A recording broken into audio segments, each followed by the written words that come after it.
episode 31 of Fist of the North Star, 1 point. The keyword for this episode is going to be prison. Now, this is the video in which we'll say most things concerning 𝙎𝚎𝚎. In this episode, we have two kids, brothers. The older one is very sick, and so the younger one is trying to help him and protect him. Now, 𝙎𝚎 sees that and goes crazy. Remember what we said in the previous video. And he says that no younger brother can be loyal, protecting of his older brother, as in having some sort of superiority morally, let's say.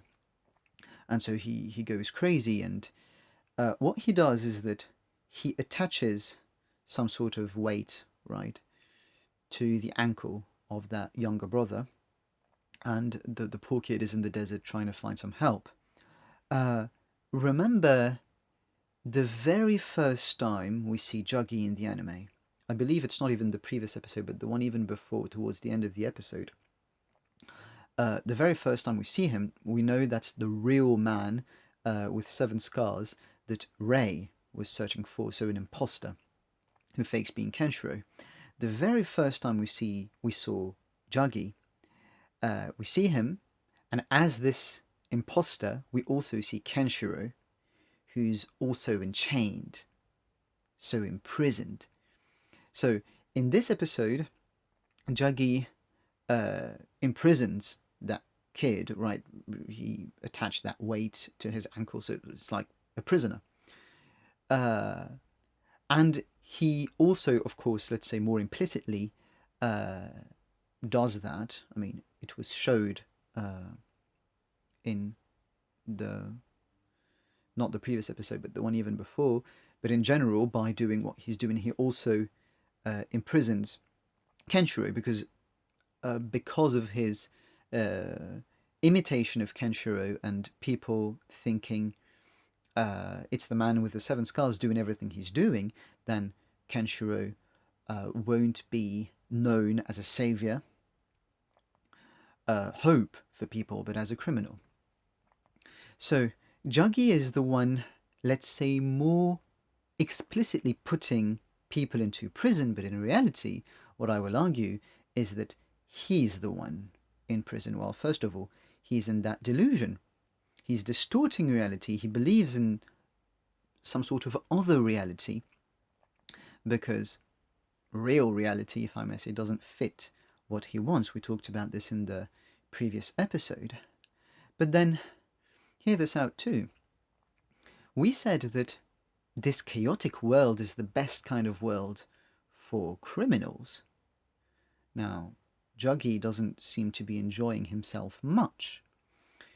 And in this episode too, especially towards the end of this episode, one of his men see his face, and again he goes crazy. Now, that's the most explicit representation of him being in hell, because what Kenshiro did to him is to make his real face appear, and so it's going to be this Hokuto Shinken, this chaos that is going to bring the end of chaos as in criminals, but he puts himself into jail by, it's kind of like jail bars, right? By trying to make order so he keeps his head in its place, and so it doesn't blow up.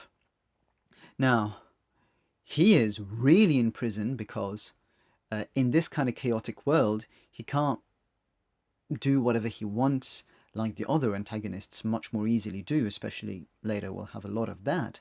He's a very special one when you think about it, because he's suffering a lot. And this is especially the thing that I want to say.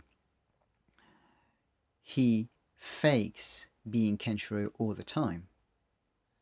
Now, if you especially hate someone, your greatest enemy, right, you don't want to be called his name.